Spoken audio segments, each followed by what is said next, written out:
Selamat malam pemirsa, selamat datang di iNewsroom bersama saya Davi Pratama. Pemirsa, kami akan membahas berita utama secara mendalam, komprehensif dan tentunya eksklusif. Sebagai pembuka iNewsroom kali ini kami memiliki informasi KPU Republik Indonesia memastikan tidak akan mengubah format debat selanjutnya. Perubahan format debat Pilpres 2024 keempat dan kelima dinilai bisa menimbulkan pertanyaan publik.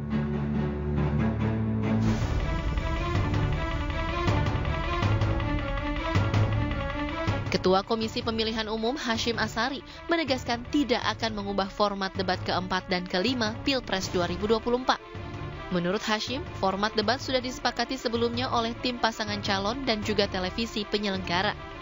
Selain itu, perubahan format debat bisa menimbulkan pertanyaan publik mengingat pelaksanaan ketiga debat sebelumnya dilakukan dengan format yang sama. Kan model atau bentuk debatnya sudah disepakati. Ada 6 segmen. Segmen pertama visi misi program, segmen 2 dan 3 pertanyaan yang disiapkan oleh panelis dan kemudian masing-masing calon menjawab. Segmen 4 dan 5 adalah pertanyaan masing-masing calon kepada calon yang lain dan dijawab oleh calon. Segmen ke-6 penutup.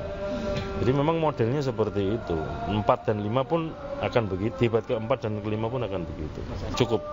Cukup itu. Karena kalau diubah nanti jadi pertanyaan, kenapa diubah? Gitu. Karena sudah 3 kali debat.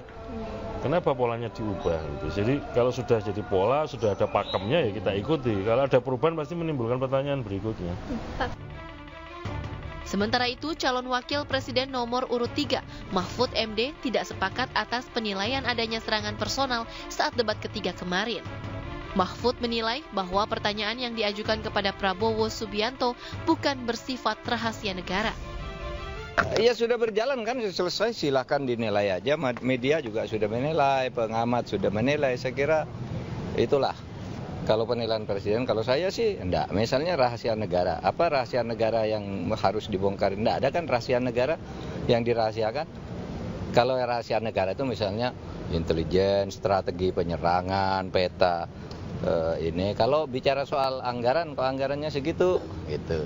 Kok situasi begitu kan itu bukan rahasia. Serangan personal yang dimaksud saat debat Pilpres justru dirasakan oleh calon presiden nomor urut 1, Anies Baswedan. Anies menganggap dirinya seringkali mendapat pertanyaan personal sementara ia mengkritik kebijakan-kebijakan dari para capres. Iya, saya berkali-kali diserang secara personal, malah disebut namanya, diminta untuk belajar lagi, malah nggak bicara tentang kebijakan yang saya buat. Saya merasakan itu memang. Jadi saya malah berharap kalau mau mengkritik saya, kritiklah kebijakan, kritiklah argumen. Jangan malah menyerang orangnya. Dan coba Anda lihat, di antara kami bertiga, siapa yang menyerang personal? Saya setuju dengan yang disampaikan Pak Jokowi. Dan kalau jangan menyerang personal, sekarang dilihat. Mana yang menyerangnya personal, mana yang mengkritiknya kebijakan. Sebelumnya, Presiden Joko Widodo mengomentari pelaksanaan debat ketiga Pilpres 2024 minggu lalu. Menurut Jokowi, debat kemarin kurang menunjukkan substansi dan visi para capres dan terlalu banyak serangan personal. Tim Liputan iNews melaporkan.